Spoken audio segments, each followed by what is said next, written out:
Gene, welcome to Gnostic Media Research and Publishing's podcast. How are you doing tonight?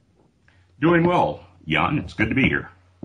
And I really appreciate you coming on the show for this most important topic. And it's something that I've had quite an interest in for some time, but I really didn't know how to approach it.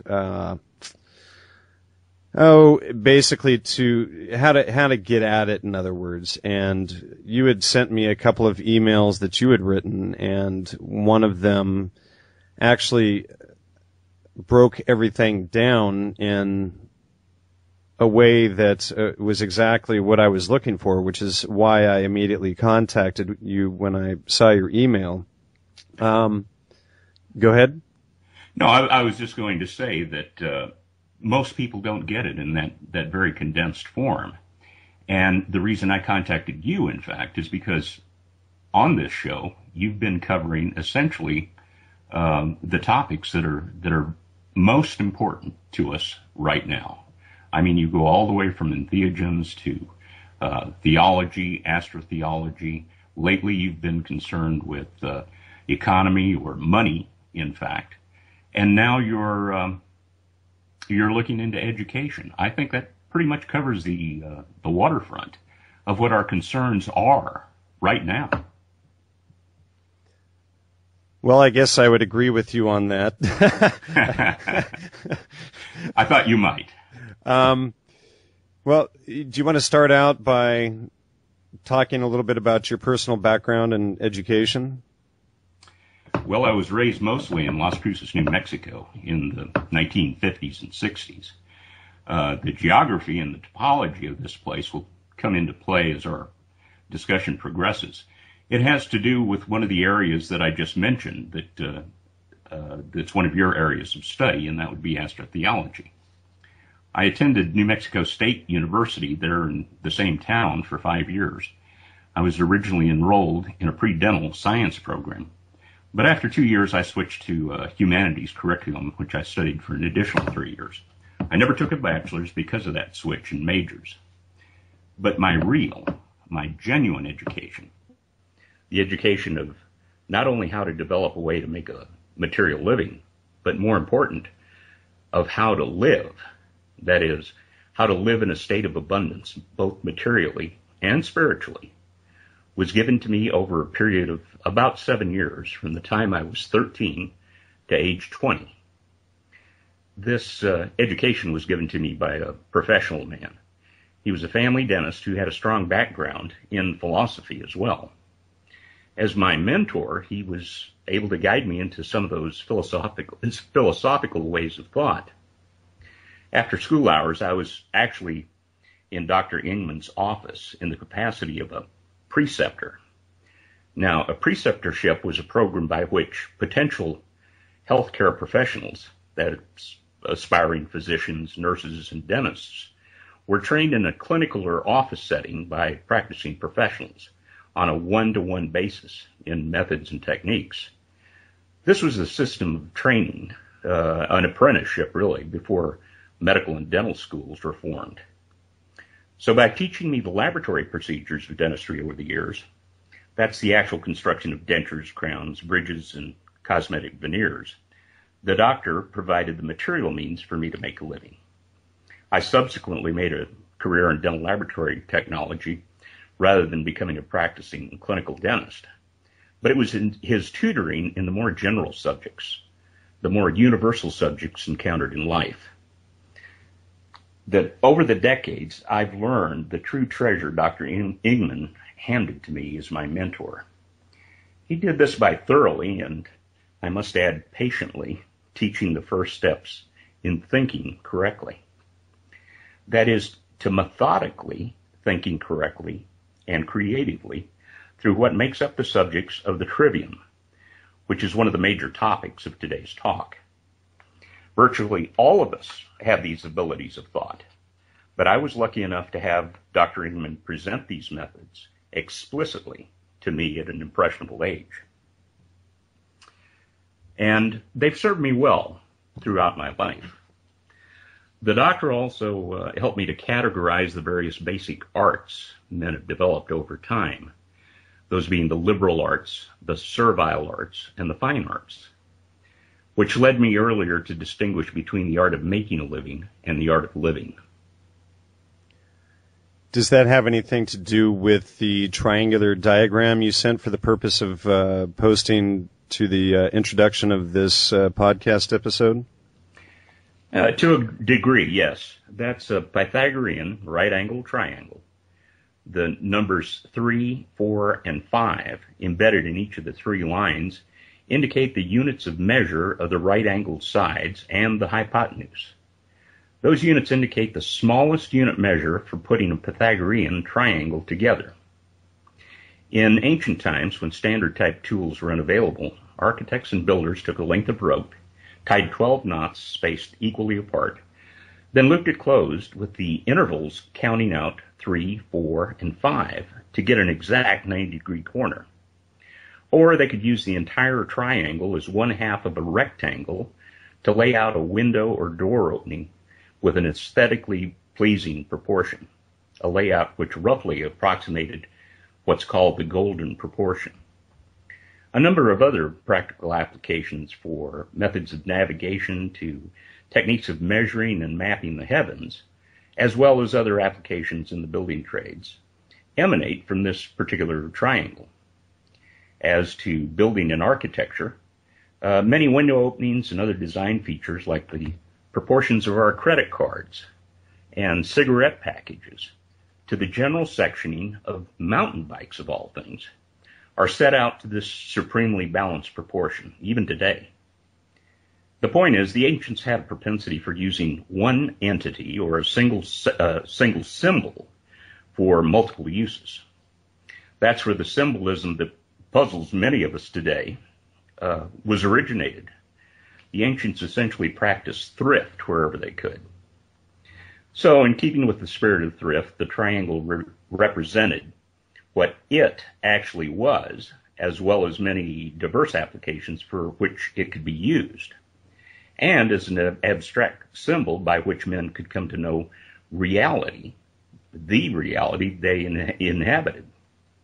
The 5-unit long hypotenuse represents the instruments of knowledge with which we come to know our surroundings. Those instruments are called our 5 senses: sight, hearing, touch, taste, and smell. We could come to comprehend what is outside of us, what surrounds our bodies, in other words. We could observe the world and the universe. The 5 senses are the only means of contact with those outside realms. The 3-unit side symbolizes how we can take those observations into our being and come to know, and then to understand, and finally to share and communicate to other men what we had come to know and understand. The 3-unit side represents the trivium and the 3 subjects of which it's made. Now, the 4-unit side symbolizes the quadrivium, which is the group of 4 subjects which complete the 7 liberal arts and sciences. The symbol of the 5, 3, 4 Pythagorean glyph represents man's way of knowing. That's knowing with a capital K. First, you make an observation with the 5 senses. Secondly, you use your mind in a 3-step fashion to, number 1, decide what you know from making that observation. Number 2, how thoroughly or to what degree you understand that piece of knowledge. And number 3, how can you explain what you know to yourself more succinctly and to others? And thirdly, how can you store a number of these integrated observations, which have been made over time, into a coherent, methodical way so as to build upon this knowledge? In other words, so that you don't have to reinvent the wheel each time you make an observation and build a context for it. The Pythagoreans are said to have devised a set of 4 topics to cover all general observations about reality, so as to have the ability for humanity to build upon them with ever higher levels of knowledge and understanding. Those 4 subjects make up the quadrivium. That's what the number 4 represents on the triangle glyph. So the total of human cognition consists of making observations, consolidating those observations with the trivium, and compiling a database of a number of those consolidations into the 4 general categories of the quadrivium. We'll make some sense of this as we go along, but it's really the trivium we have to concentrate on initially. You want to discuss any of those? Give an example. Well, for example, ocean navigation. This is where we set up the helm at the stern of the boat, and the mast came up right in the middle. Well, usually that mast in ancient times was set at that golden proportion, and there was a marking on the top at the length of the mast that marked off the mast was 3 units high. The distance from the mast to the helm was 4 units high, and that marking on the mast back to the helm again was the 5 units. So what he could do from that was triangulate off of stars. He had known angles off of the ocean. So at whatever particular time of night, of course they didn't have nighttime ways of keeping time like they could during the day when the sun was passing overhead. But they had data. They had indications. At first they were just using their digits, their 5 fingers and I'm sorry, unless he was an amputee, the 10 fingers and the 10 toes on his feet to decipher these various angles. But at any particular time of year, he knew where a particular star was. And they may have had something like an abacus or something as well, probably. Well, if they were Chinese, I'm sure they did. Yeah, those people were really advanced in this.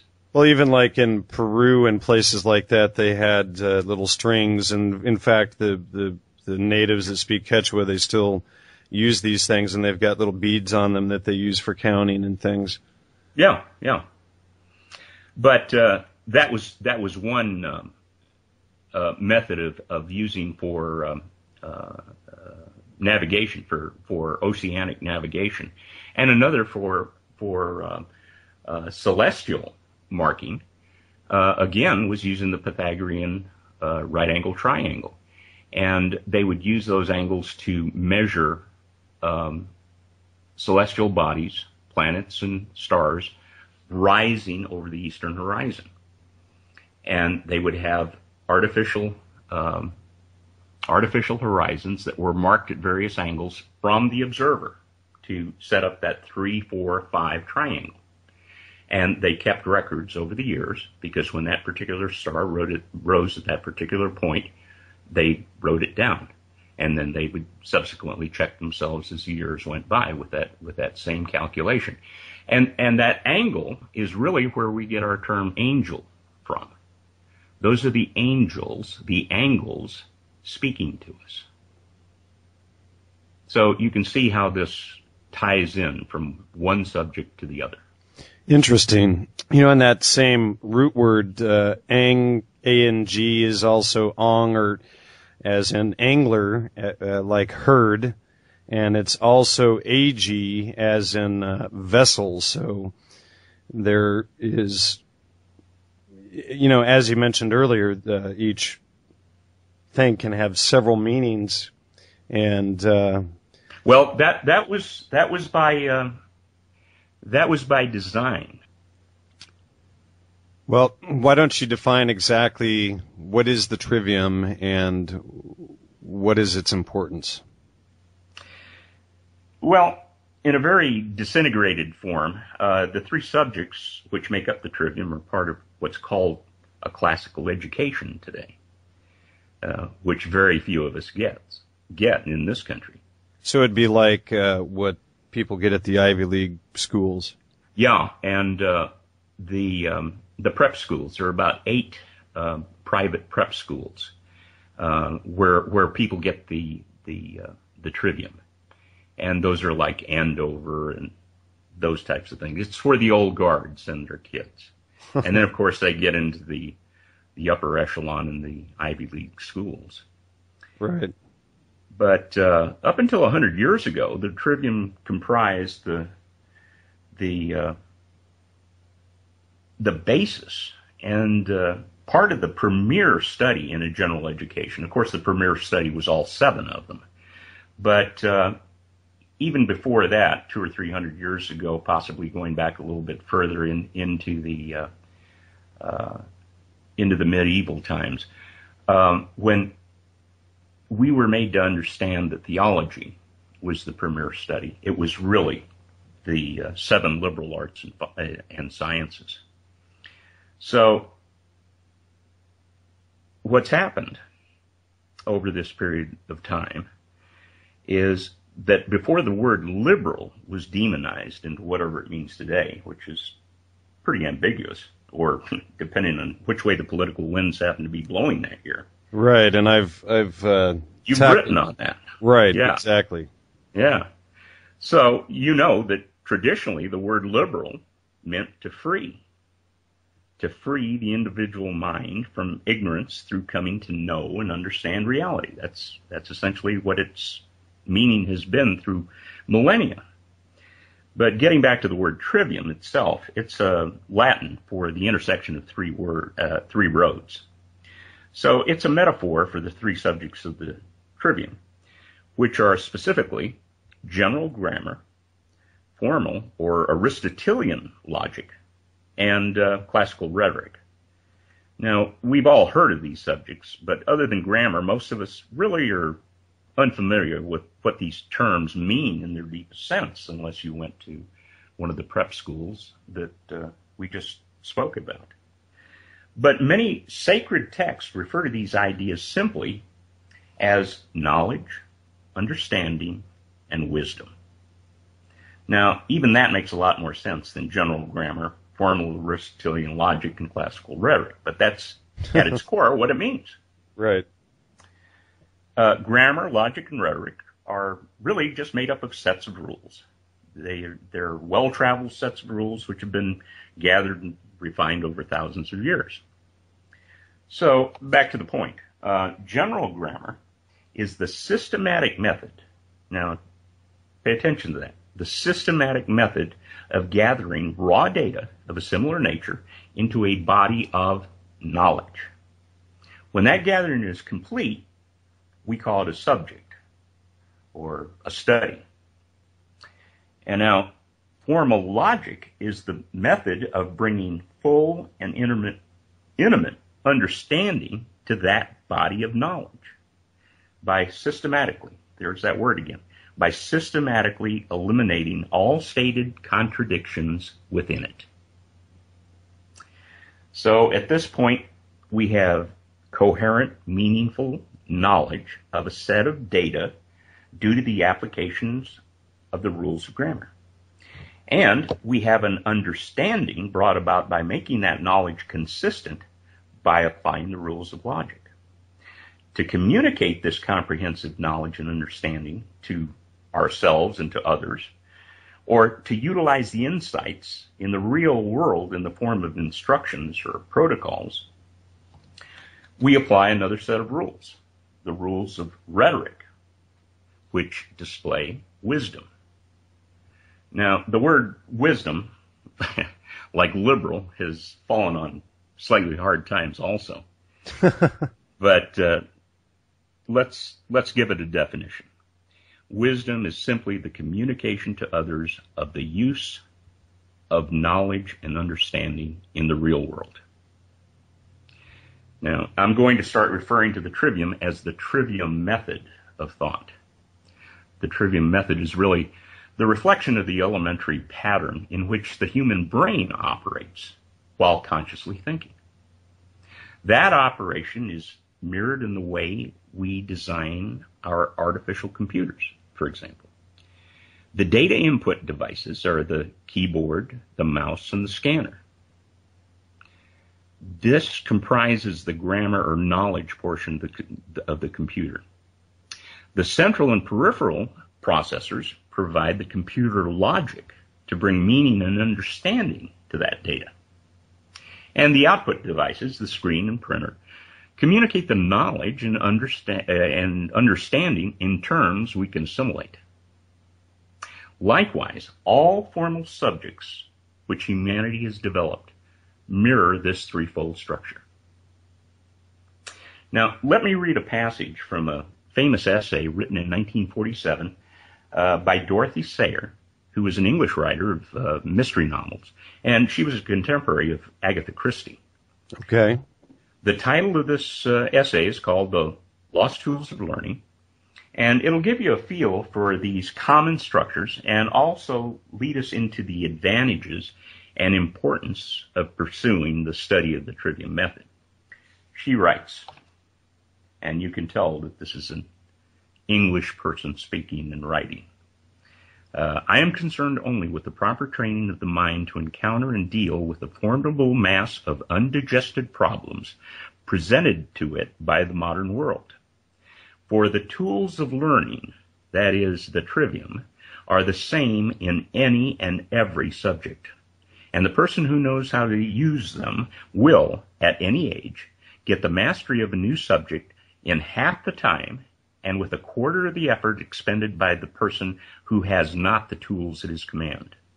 To learn six subjects without remembering or understanding how they were learned does nothing to ease the approach to a seventh. To have learned and remembered the art of learning make the approach to every subject an open door. So, one very important advantage. That's quite a quote there, to say the least. Isn't it, though? and that gives us, as I say, our first important advantage. And that is that we can learn on our own virtually any formal subject with almost no guidance from a teacher or facilitator. Because as just mentioned, the Trivium reflects the structure of all fields of study. It reflects the structure of the way that we think. So we have a resonance going on right there. We also tend to become dedicated lifelong students because learning becomes second nature to us. It's very much like learning to read.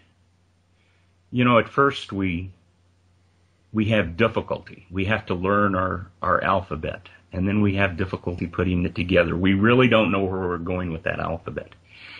And then we see it put together in the form of words. And at first it's very hard for us to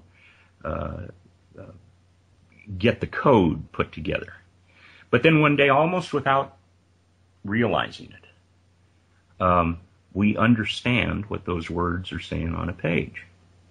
And it's from developing that skill of reading, from the memorization of the ABCs to putting it together. If we're lucky, we have the key to language, which is phonics.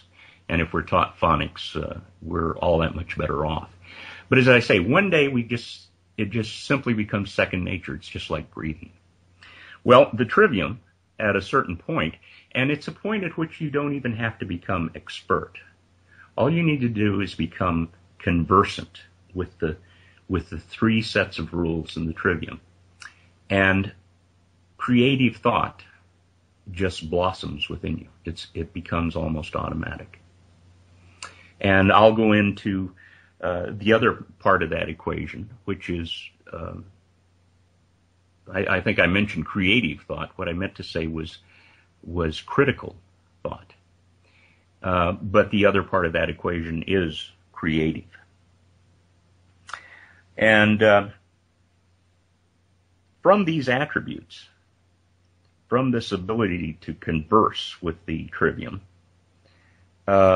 we're taken to higher levels of good judgment, in fact, in both intellectual judgment, which finds meaning in an argument or something that you're reading, and value judgment, which defines a hierarchy of value to discern the proper worth of goods and ideas, in other words. Additionally, it builds, of all things, self-esteem. Once we begin to appreciate our own abilities in this competency to think and act effectively for ourselves. Very interesting, to say the least. And, I was going to add, when you were talking about reading, even once you learn the letters and learn how to read the words, that's still not where learning to read should end. And what I took several years ago, and I mentioned him on a show, I think 2 shows ago, was Steve Snyder, and I took his speed reading class. And basically what he shows how to do is shut off your internal dialogue when you're reading and get yourself in an alpha state of consciousness. And instead of sounding off each word when you read, and when you sound it off, your eyes stop at each word as you sound it off. And so your eyes have to stop 9 times on average per line. But by turning off the internal dialogue, and then what he teaches you is how to do left, center, right, left, center, right. So then what you're doing is you're only looking 3 times at each line, so then your speed automatically goes up 3-fold. From there you go left, right, and then you go 1 line at a time. And, so this is how these guys get to this level of speed reading, where they are capturing and downloading, photograph memory like all of this information. And Steve Snyder is the number 2 speed reader in the world. He can capture a half a page at each glance. So, he reads both sides of a book in 4 glances, and then turns the page. 4 glances, turns the page. So he reads a whole book in 20 or 30 minutes, and then you can pick a quote. You can tell him, well, quote me the 3rd paragraph on page 187, and he'll start quoting it verbatim from the top. Well, there we go with the skill level. Now, you're probably more advanced than I am, having taken the course, but for me, for example, I'm conversant with the skill of reading. And as you were saying, you can continue to build on your skill level in reading. And the trivium is the same way, and the quadrivium, as we get there, will be the same way. It can be utilized just like reading can, as soon as you become conversant. And then, of course, you can read more advanced material as you become more proficient. Right, and you learn more, and everything snowballs. And until I took this class, I hated reading. It was such a chore. I always would postpone it, and it's like, oh man, to read a book, it would usually take me 3 to 5 days, and now I can read a 300-page book in an afternoon if I push myself. Well, there you are. I'm just going to go on a little bit more to explain in more detail what grammar, logic, and rhetoric is. Right. So, we're often reminded to do all of these great-sounding things, to learn on your own, to think critically, to develop our creativity, or to work on our self-confidence. But, how do you go about it? Where do you start? And you make it sound as though the Trivium method is sort of like The Secret or something, it's the course of Tony Robbins' course of self-improvement or something like that. But how do these things click together for the attainment of all of these values? Well, I'm glad you mentioned Tony Robbins, because we're talking about self-improvement courses here. And in a way, maybe the Trivium is history's first self-improvement course. If you take apart some of Tony Robbins'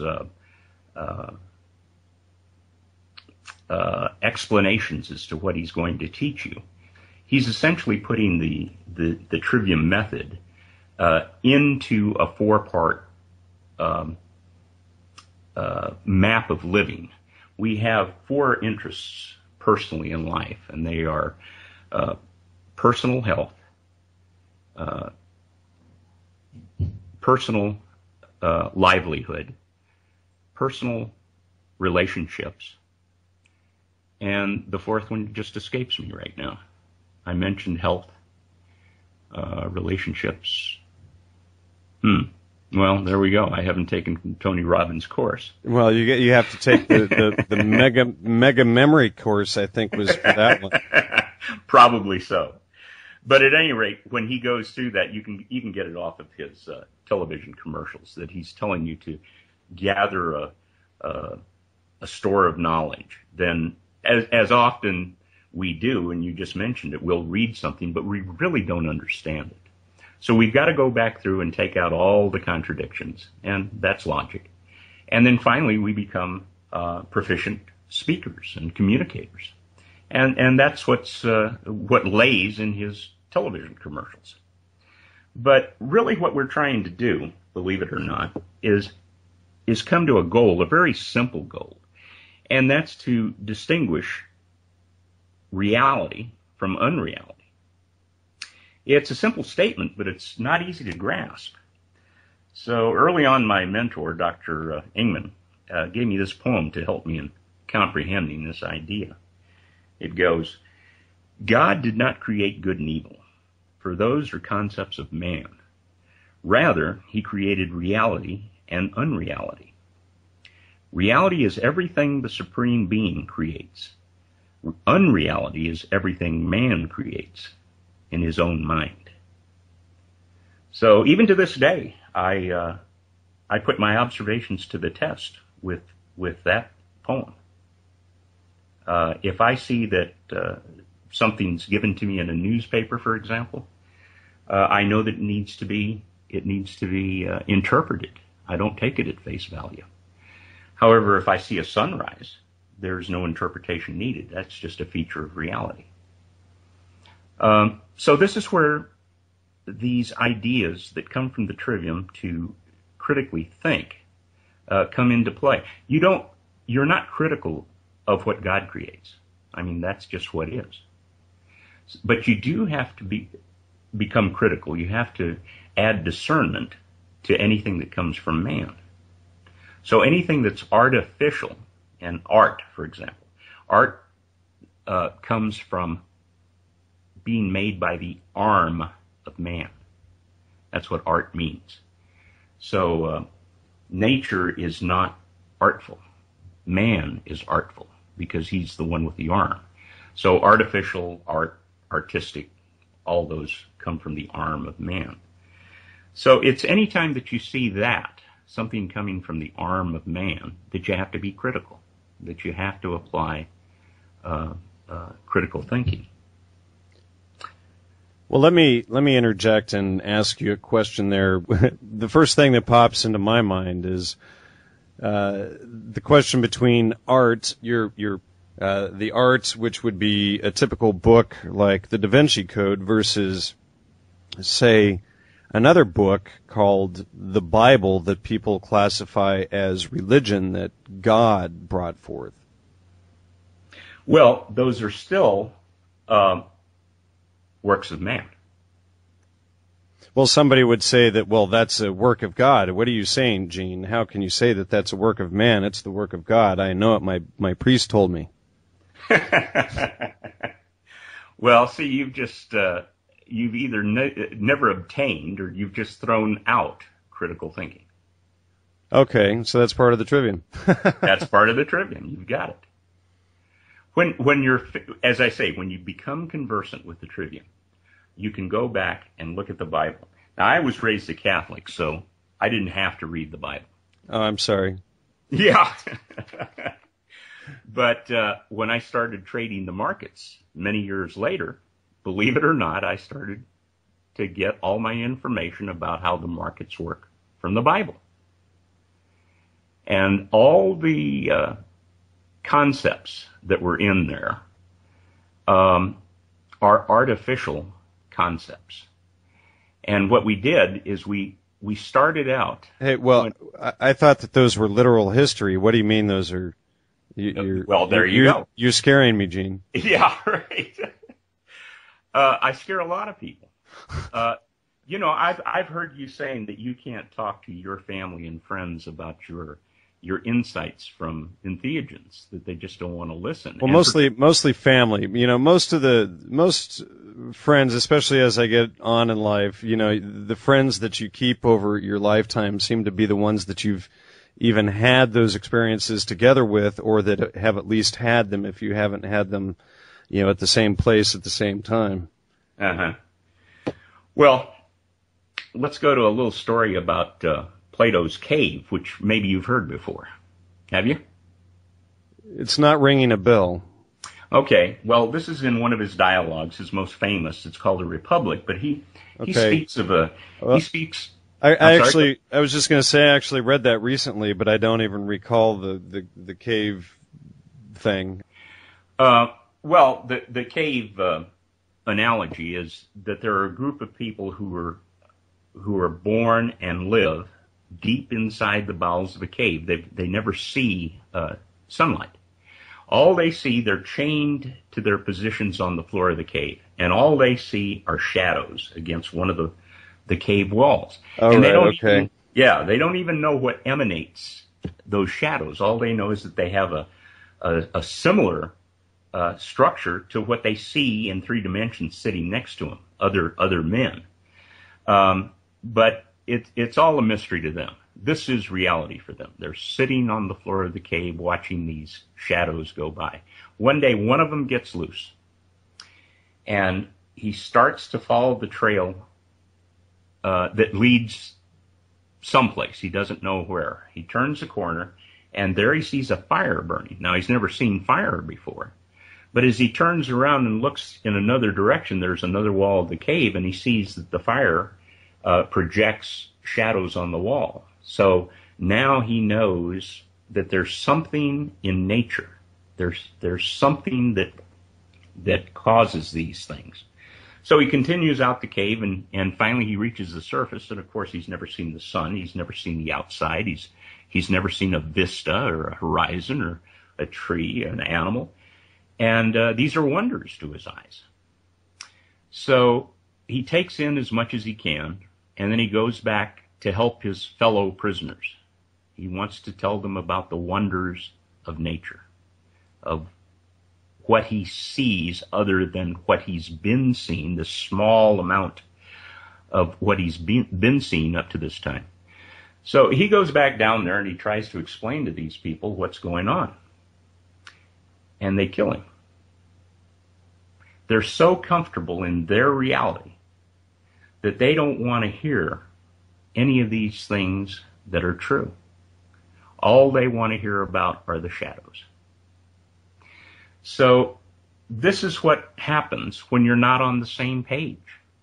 The first step to getting on the same page is to become conscious of the way your mind works.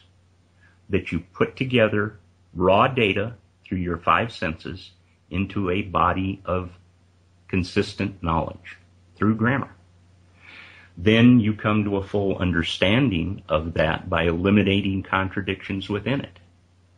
Now we can go out and communicate to one another because we've used this filter of deciding what is artificial and what is man-made.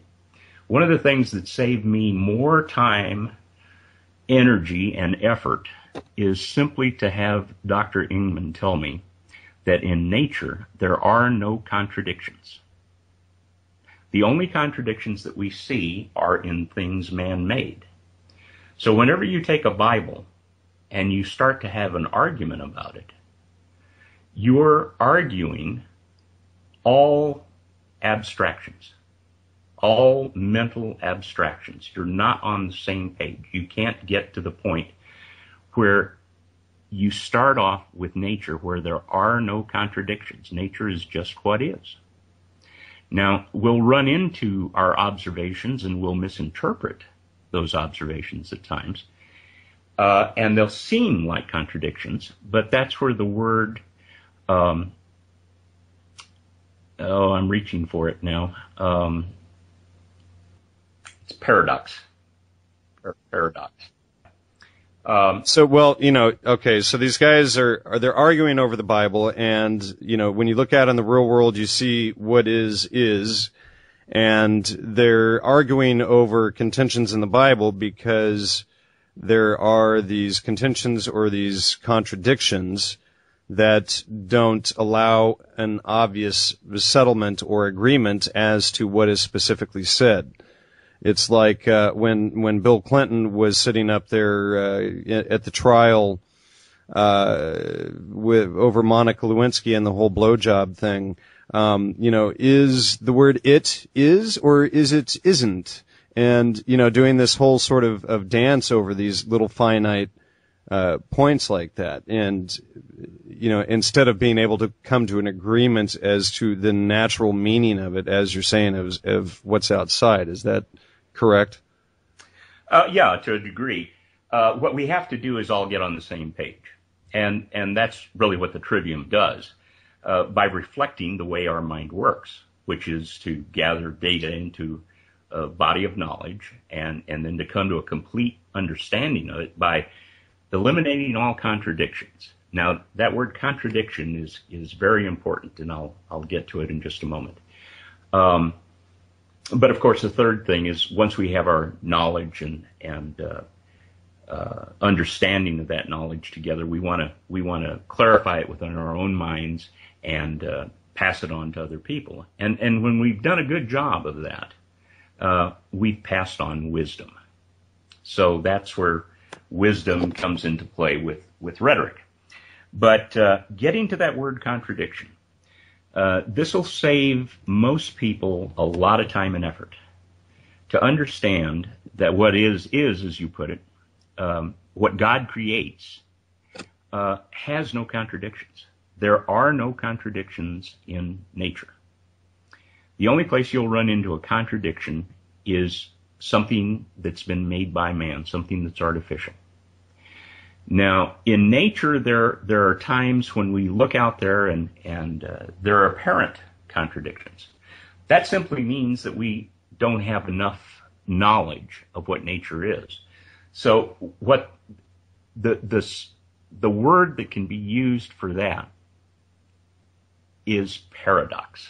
Now, a paradox is a seeming contradiction. So when we look at nature, something that hasn't been touched by the arm of man, we're looking at a paradox. And that's one of the reasons we want to build knowledge so that we can come to know nature. Now, we can also look at a paradox in man. There are some times when it looks like a contradiction that's coming from the mouth of a man or from the pages of a book, like the Bible, for example.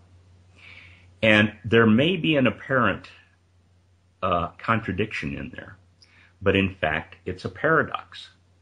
And one of the basic paradoxes of so-called sacred texts, like the Bible, is that it could be read metaphorically rather than literally. So it's both a paradox and a contradiction. A contradiction is man-made. Now, if we don't understand where the other person is getting his interpretation of that work from, then it's a paradox. Once we understand what their view is, it's no longer a contradiction to us. We understand that person's reading it literally. Right. It's on par. Yeah. So it'd be basically the opposite of a paradox is par. They're together, they're meeting, they're in line, right? Well, that's when you come to an understanding. Or not. And we'll be covering that in the section on logic in just a little bit. Have I made my point about there being no contradictions in reality? Because that's, as I say, that saved me a lot of time and heartache. And yes, obviously some people would find contradictions. I know some people that would say, well, that's not the sun. You can argue that that's light and, or they would try and break it down into some, infinite number of arguments from there. Mm-hmm. But when you keep it simple, when you apply Occam's razor, you can see through these things a lot. Now, one of the things we have to do, as I say, is we have to get to a place where we're on the same page. And the subjects of the Trivium, the methods of the Trivium, have been time tested, for thousands of years, and it's been distilled and refined. And it was refined, as I say, thousands of years ago.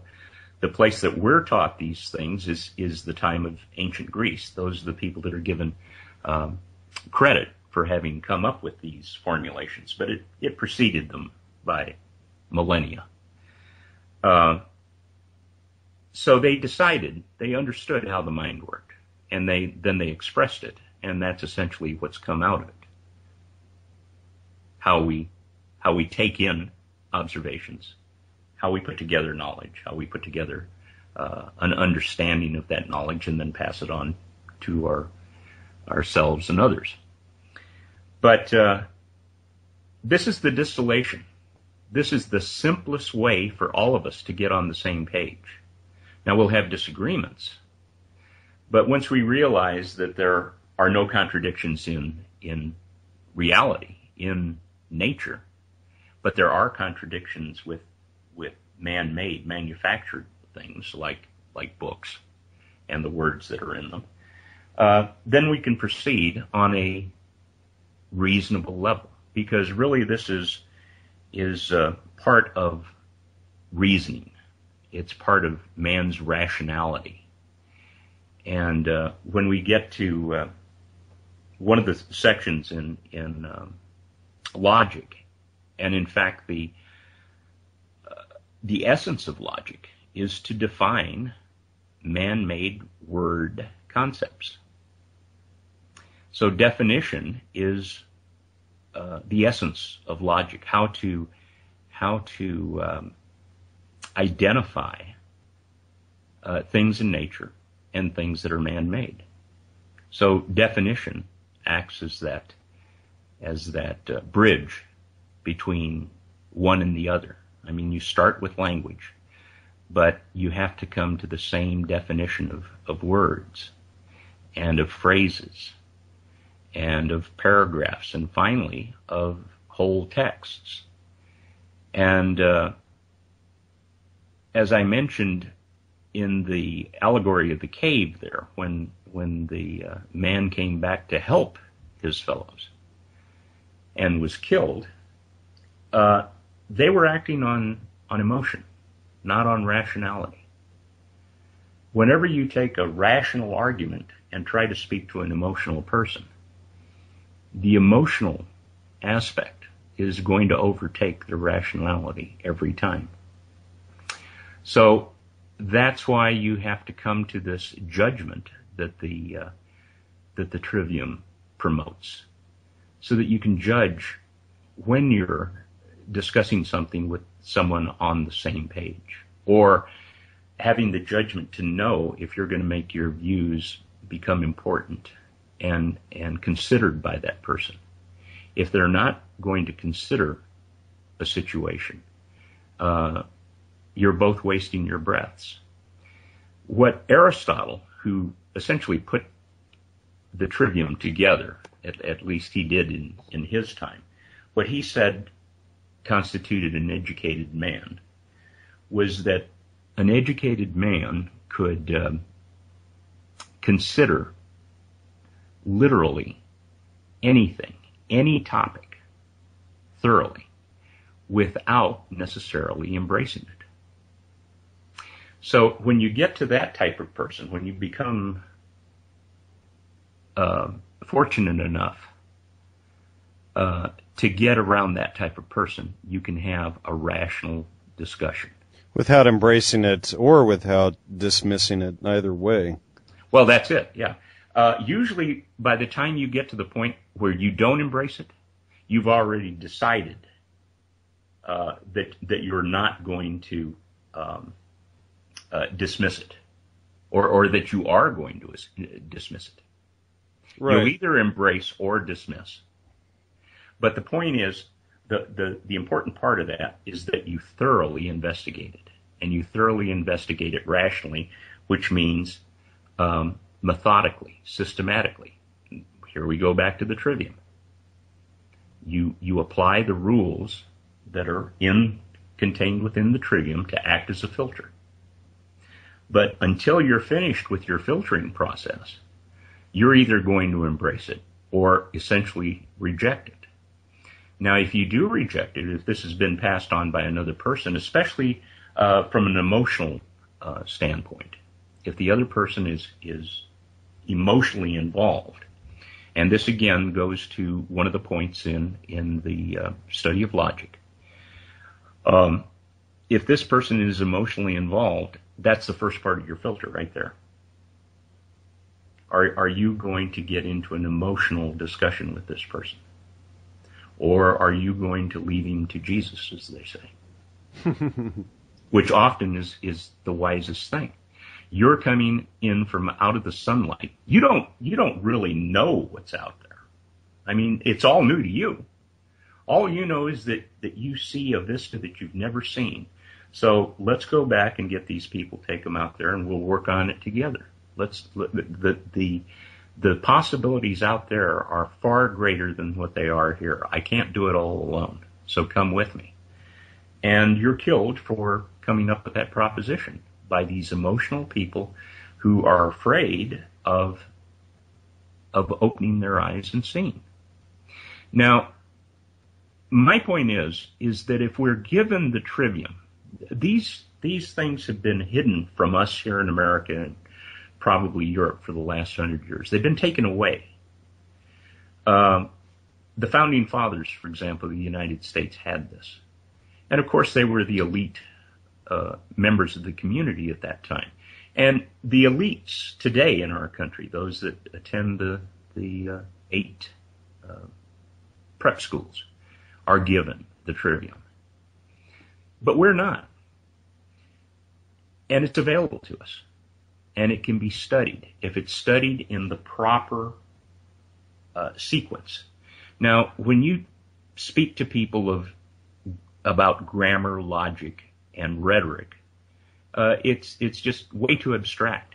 In fact, most of the time, when people speak of the trivium, and it's not in a lot of places, it's mostly in academic surroundings that the trivium even comes up, or the 7 liberal arts. I mean, that's why liberal was demonized, because if you actually knew what the definition of liberal was, that's the first stop you're going to make. I want to be able to use my own mind freely. Well, and that was, in fact, that was the big contradiction that I kept coming across. In fact, I began working on that liberal article back when I worked at the Los Angeles Times back in the mid to late 90s, and I was just always coming across people that would say, "Oh, that liberal rag," and they dismiss it emotionally right off the bat. Right, exactly. And, it was just funny because they would say, they would confuse liberal with communist and fascist and, and everything else, and they couldn't get the ideas never meshed up. So it was just so maddening to me to hear that on an almost daily basis for 5 years. So that was when I finally started working on that article. Mm-hmm. Yeah. Well, it's been intentional. It's been taken away from us one piece at a time. This is what was taught in the one-room schoolhouse. This is why one teacher could go into a one-room schoolhouse, and the strength of the one teacher, the one-room schoolhouse, was that you mixed the entire age group of children from primary on through secondary school, from the age of 6 to the age of 17. And it was really an upperclassman. See, that's another word that really doesn't have a lot of meaning to us anymore, but that was really the backbone of the one-room schoolhouse. she had the youngest students. She would drill them. She would drill them in their alphabet, in their numbers. In fact, she even taught them before they could do the first calculation with numbers. She would teach them what numbers meant. That 1 meant unity. That 2 meant the first division. That 3 was the first number. It had a beginning, a middle, and an end. That 4 was the first place you could encompass numerically something. And the encompassment that's occurred in the last, as I say, 150 years has been to put our mind into a 4-sided box. Now, when you're taught that the number 4 is the first place you can put somebody, that they only have one place to think on this one side, which has 2 aspects to it, and then the opposite, which has 2 aspects to it, you can keep them running around in that box forever. And I know you're familiar with it. It's called a Hegelian dialectic. Right. That's what 4 is. It's not necessarily the quadrivium. It's the way to imprison a mind. Don't they usually base the Hegelian dialectic as well on the problem, reaction, solution, thesis, antithesis, and what was the other one? I forget. Synthesis. Synthesis. Sure, but it's within that. Let me explain a little story about Hitler. Now, before he came to power, the Nazi Party had already been established, and he became a member of the Nazi Party. And they decided that they were going to use him as their figurehead to take over the reins of power in Germany. So he was in on this plan, which was to burn the German Parliament building down, the Reichstag. Right. So he was already out there being an orator, and the Reichstag was burnt down. Well, of course, it was the Nazi Party that burned it down. So then he waited for the emotional reaction to occur. And then he went in there and feigned disgust along with all the other people as to how could this possibly happen? Who was the perpetrator? And then he came out as the hero by saying, if you just put me in power, I'll stop all this nonsense. All you have to do, of course he didn't say this, but he said all you have to do is give us some of your personal liberties and trade it in for this guarantee of security, and you'll be fine. So there was the... Gee, that sounds a lot like the Patriot Act.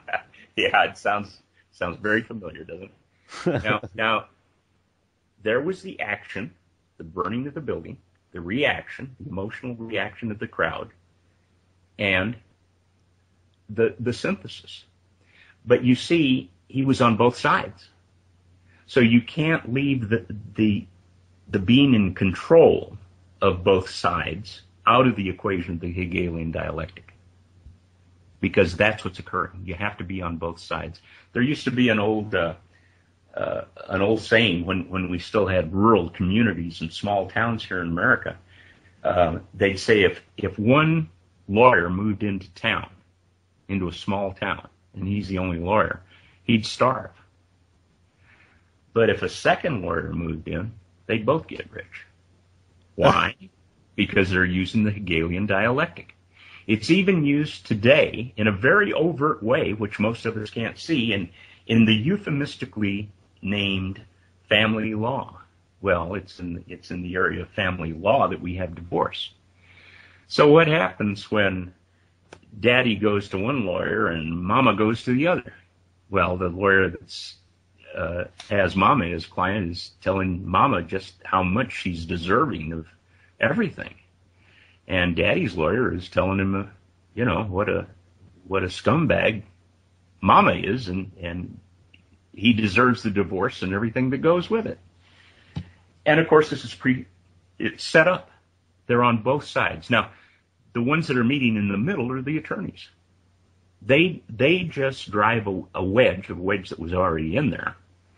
They drive it in further to the point where it can't come back together. That's the Hegelian dialectic. That's law. That's family law.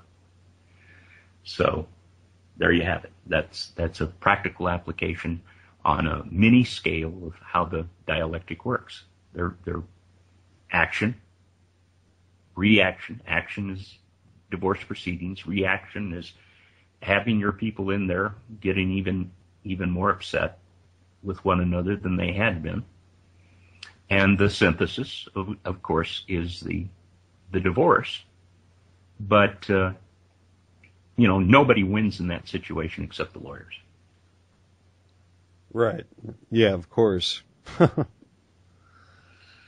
So it's important to keep in mind that we're working within a box when the Hegelian dialectic is brought up. You always have two sides, two sides of a coin, two parties, Republican and Democrat, liberals, conservatives, but they're just two sides of the same coin working the Hegelian dialectic. I mean, you could, I don't even want to get into it because of the emotional charge that it has, but our Reichstag, of course, was the three buildings at 9/11, and now we're seeing all the fallout. As you mentioned, the Patriot Act, that 600-page document that just happened to be sitting on the shelf, ready to go. Oh, ready to go. Now let's just dust that thing off that strips all of our rights away, so that we can go invade Iraq. Wait, Iraq didn't have anything to do with that. I forgot. Afghanistan? Wait. Neither did the country of Afghanistan either. It's like going to war with the United States because some terrorist happens to be driving through San Diego, Well, you just mentioned the magic word, terrorist. That's what the Patriot Act is all about. Because prior to the Patriot Act, we had citizens who were nominally entitled to due process of law. But because these terrorists popped out of the woodwork, now everybody is a potential terrorist. The Patriot Act buried the Constitution. If you're a terrorist, you can be held under the conditions of the Patriot Act, which is without trial, without being charged, and so on and so forth. So everybody is a potential terrorist. And this, again, isn't something new. The scam in the past, which was eradicated by the Constitution for a period of time, 150, 200 years, the way that you could get to essentially anybody for a period before that time was to call you a traitor, an enemy of the state. So you were brought up on charges of treason. Of treason, exactly. So treason morphed into terrorist. A treasonous person just morphed into terrorist. And before that, before you were treasonous, you were a witch. And there was actually a set of documents that the church used to decide that you were a witch. And, of course, one of the things was that there was a green substance somewhere in your house, a green ointment. And so it was very important for them because they were going after women, and it was very important for them to go after these women who had lost their husbands either to a natural death or they were off in their armies someplace. But the husband essentially left the property to the woman. Now, if you look at the ledger of the people that were persecuted as witches, almost all of them were property owners. So if you're accused by the church of being a witch, a group of inquisitors comes over to the house, and if you don't have any green substance there, it's conveniently smeared at your on your door or windowsill, and you can point to it. and then you take the witch into custody. Well, she's not following the edicts of our government, which was the church government at the time, and you're tried. You're tried as a witch, and one way to decide if you're guilty or innocent was to throw you back into the womb, which is a body of water. We all come from water, and we can be tested by water. So the water test was, if you were thrown into the deep body of water and you came back up, you floated, you were a witch and you were burned at the stake. However, if you sunk, you were proven innocent and you'll get your reward in the afterlife. But in either case, the church got title to the property. Right. And in either way, you were dead. Yeah. Well, that's kind of obvious. But it's just morphed over time from witches to treason, people, traitors, and now we're all potential terrorists. Yeah, we kind of shed light on this whole idea in my first book with Andrew Rutaji, Astrotheology and Shamanism. I wanted to ask you, some people out there have got to say, well, this sounds like a shortcut. Is that the truth? Well, yeah, it is a shortcut to a degree. But where people really run into this, into trouble, is when you start to study logic. But see, we're kind of skipping ahead here. We're going into understanding something before we put the data together. So let's back up a little bit, because you'll see where the shortcut is. But we'll go back to grammar, because we still have to determine what's real and what's unreal. And the grammar that we're going to look at is not the special grammar that we're all familiar with, which is the words of a particular language agreeing. General grammar is actually, again, trying to get words that agree with reality, with objective reality, or which agree with subjective fantasy. And of course, fantasy can only be in the minds of men.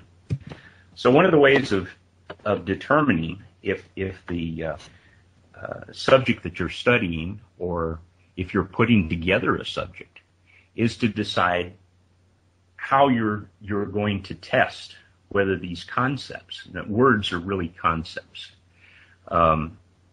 Aristotle again said that the way the mind works is for example, it sees something, it forms that image in the brain, which is called the concept, and only humans can conceive of thoughts, and then it comes out as a word. So that's the process. See, conceptualize, speak. Now, when we speak of either things in reality or things that are in the mind of men. So one idea that combines the two, for example, is the sentence, "The map is not the territory." And you may have heard of that before. And that's so that we don't confuse. It's an important concept. It's so that we don't confuse the man-made map, the man-made concept, with the actual territory. Now, if you're going on a camping trip, you can set up camp on a site in the territory. You cannot set up camp on the similar site on the map. So this is setting the two apart. The map is not the territory. Now, a sentence that that relates only to reality is, let's define existence. Existence is every entity, attribute, action, and relationship that is, was, or ever will be. Now, there's nothing in there that comes other than the concept itself. There's nothing that refers to that comes from man, other than man is part of existence. He's an entity with attributes who acts in a particular way and has specific relationships. But that entire sentence can be laid out grammatically. That can also read, existence is every noun, adjective, verb, and prepositional phrase that is, was, or ever will be. Now, to get to a sentence that is completely subjective, that's completely out of the mind of man, is the blue unicorn took her to the depths of the astral realm. Now, there's absolutely, that makes sense. It's a complete thought. But its subject matter is completely man-made. It's artful. It's artistic. So these are the ways that grammar helps us in understanding how we're putting together raw data. If some of that raw data is mixed up, then that's the subject matter that you're dealing with. You're dealing with, if it's understood, you're dealing with, say, a science tract in book form. So you're dealing essentially with nature. If it's a complete fiction, you know it. I mean, it's even called that. You can read a book that's complete fiction. Now, where you start to get confused is when your passed off fiction is fact. Right. Yeah. So, see, we're still in the realm of data. Right. We're just trying to put data together of a similar nature to build a body of knowledge. So you're trying to build a body of knowledge about the biology of a particular bear, and you come across a piece of data about the orbit of Venus around the sun. Well, they don't jive. I mean, those are not similar pieces of data. And if you try to put those words into one sentence, they're going to clash. You're going to have a contradiction. Now, you may not know particularly what the contradiction is yet. So that's when you go on to the next state, the next stage, which is logic. And here's what really goes to critical thinking. Logic is made up itself of three subjects, and really four, I guess. I'll get to it as I'll explain it as we get to it. But here is what systematic critical thinking is. Most logic courses start out with this list of what are called the common logical fallacies. And there's about 20 or 22 of these, 20 to 30 maybe. There's no one set number in a list. These are essentially a number of pointers.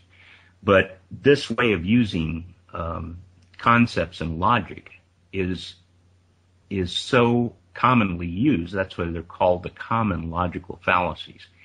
But this is where we might be talking about a shortcut, because once you hear these, you'll see how useful they are. I mean, it's self-evident as to how useful they are. So I'm just going to start with one of the fallacies. Now, this list was made up, as I say, because they're used so much in our everyday lives that if you can identify one of these fallacies in a communication, and if it's important to you, it's a shortcut to tell you that you can just dismiss this, or you can pay less attention to this than you otherwise would. So the scholastics in the medieval times gave these fallacies Latin names, and the first one of these is an argument. These are all arguments, and it's the most common of all these common fallacies, and its Latin name is argumentum ad verecundium, which means argument from authority.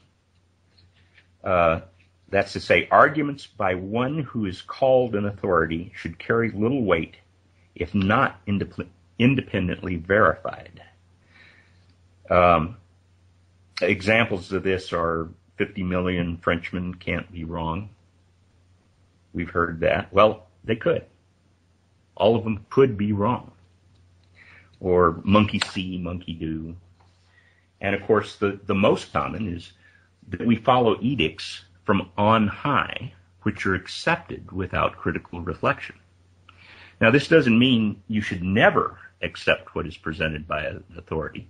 It means you shouldn't blindly accept an argument as true from anyone, especially if it's a topic, as I said, that's important to you.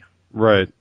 Now, the following, and I've heard you mention this person before, might give you an idea. This was said by the Egyptologist Gerald Macy, okay, who was self-taught, and the basis of his self-teaching was the Trivium. But he said, they must find it difficult, those who have taken authority as the truth, rather than truth as the authority. You're familiar with that one. Oh, yeah. That is argument from authority, argument ad verecundium. Now, the next argument is argumentum ad hominem, which means an argument against the man, or attacking the arguer and not the argument. Right. This is the exact opposite of argument from authority. Right. This is what they did to Allegro, was attack him. Yes.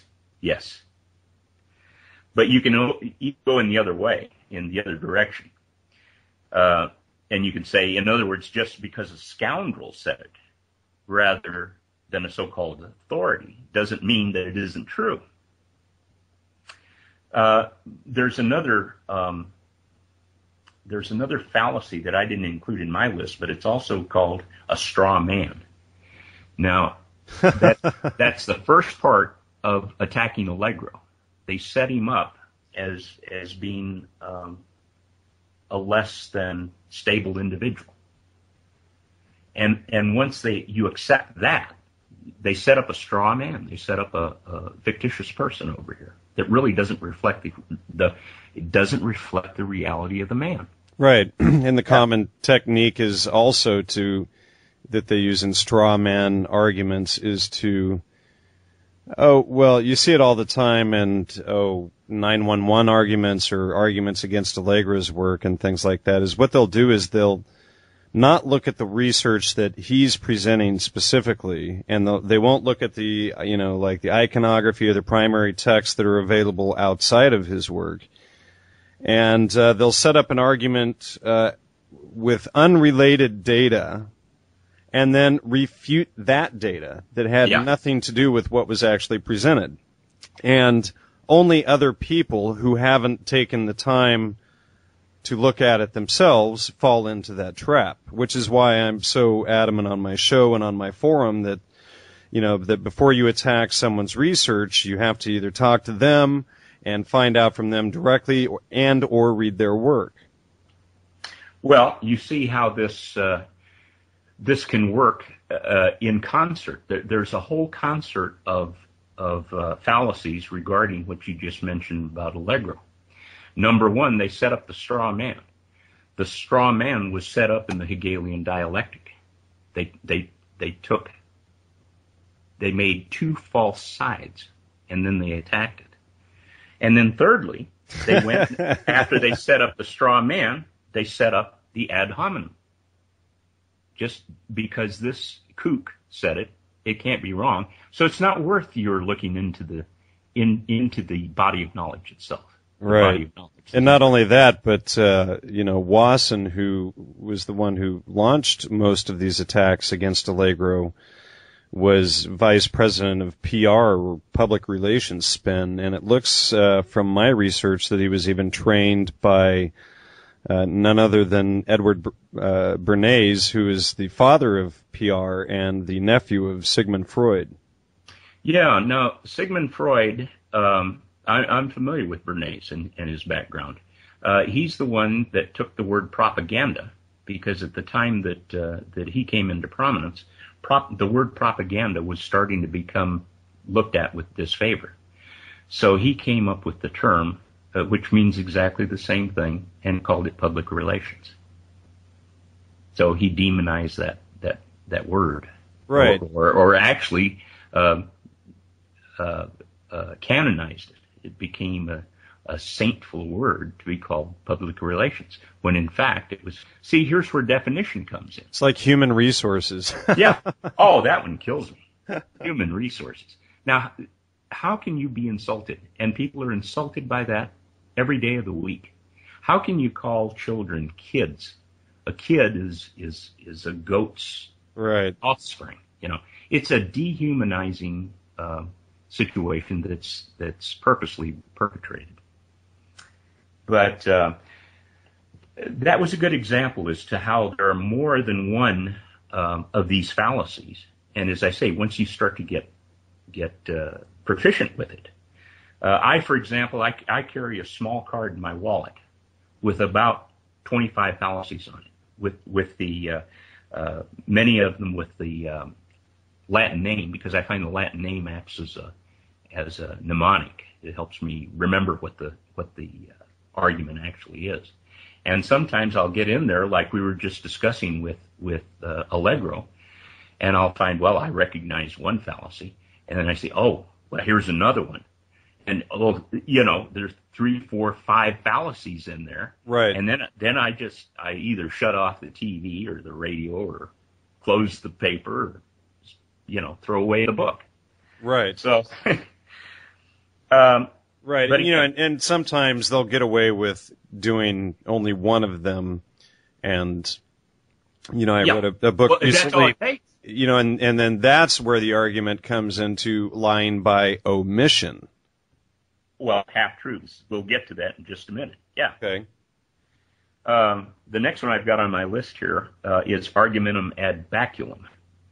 And this is argument from adverse consequences, as they put it. It's putting pressure on the decision maker by pointing out dire consequences of an unfavorable decision.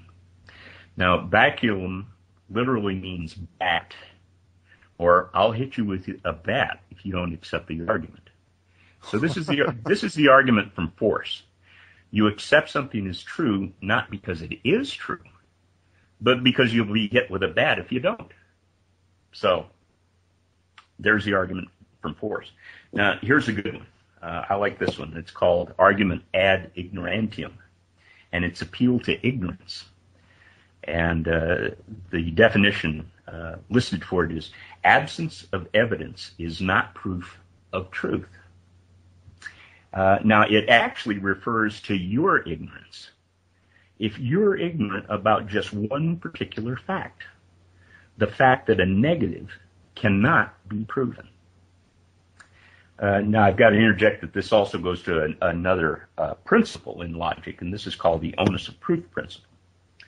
But only a positive can be proven. A negative cannot be directly proven. If something is not or did not happen, how could it be proven? Therefore, the negative holds the field in logic or systematic understanding. In other words, if it's not, your best course of action is not to make a decision yet, but lean in the direction of the negative. Now, here's an example. A person accused of a crime cannot be proved innocent of commitment. He can only be proved that he was elsewhere when the crime occurred. An alibi is a positive. It can be proven. So, properly, an accused person must be held by the law in the negative, that is, as innocent until proven guilty of committing the crime. The onus of proof is on him who asserts the positive, the accuser in this example. Now, Jan, I remember one of your previous guests being acutely aware of this principle. I believe I'd asked you this earlier, but he's now living in Spain, and his talk was on Gnosticism. Right, John Lamb Lash? Yeah. Okay. Now, he made the point, and he was emphatic when he said this, I remember, because I was pleased to know that he was aware of some of these facts. But he said, he made the point that it was not his job to prove the falsehood of his opponent's claim. It was the job of his opponent to prove the truth of his own claim. I mean, that was a classic refutation right there. He just dismissed it, in other words. So if somebody claims that there's well, if somebody claims that Jesus existed and was a historical character that rose up and had all of these attributes, they should be able to substantiate that other than with one single book. Well, yeah, that's getting pretty far away. That's a very advanced way of looking at it. But let's get a little bit closer, and we'll stick with right, Jesus. Sorry. No. I mean, somebody says that he sees Jesus appearing over in the corner. And you look over in the corner and you say, I don't see him. And he says, I tell you, he's there. You know, you've got to believe my argument for Jesus. I see him over in the corner. And you continue to insist that you don't see him. And so he says, well, I say he's there. You prove that he isn't. Well, that's what I'm saying. A negative cannot be proven. If it's not there, or if it didn't happen, you cannot prove it, you see? I can win that argument. That's a simple one. You just say, well, you're just not being spiritual enough. Well, see, here's where you save yourself a lot of trouble. You don't bother to argue. You turn around. I tell you, Jan, this has saved me more heartache, just like the idea of there being no contradictions within nature. This idea of when you get to that point, when you use this fallacy here, you simply do not continue the conversation.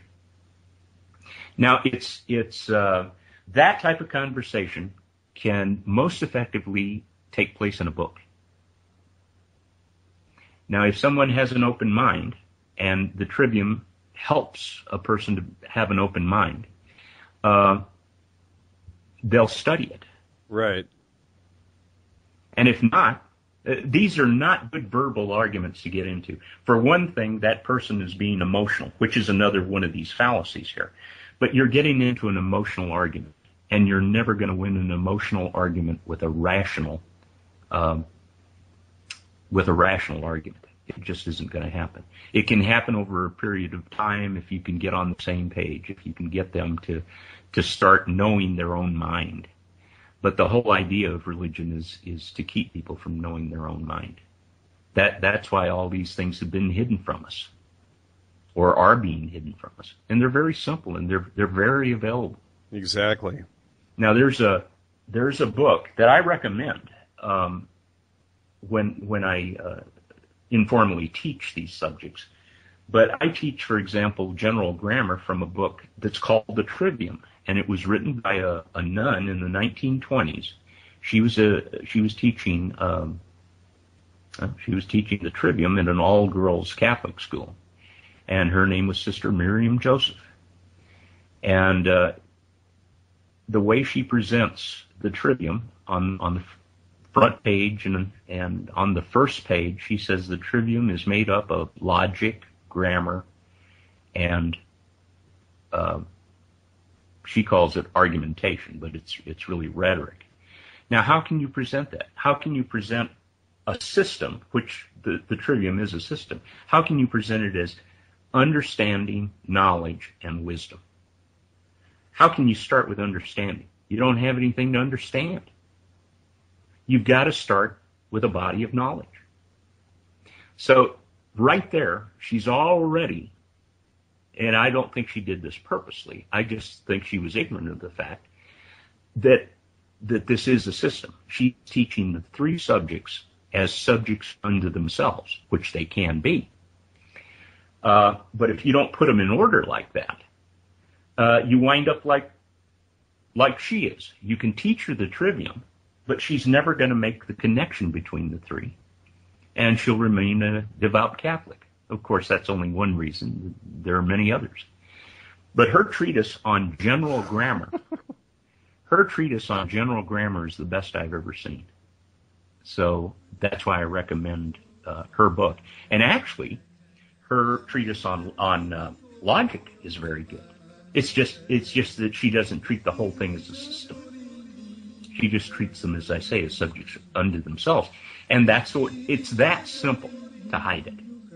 It's that simple to hide your own mind's working from yourself. It's just put these things out of order, tell you that they're subjects unto themselves, and there you go, with nothing.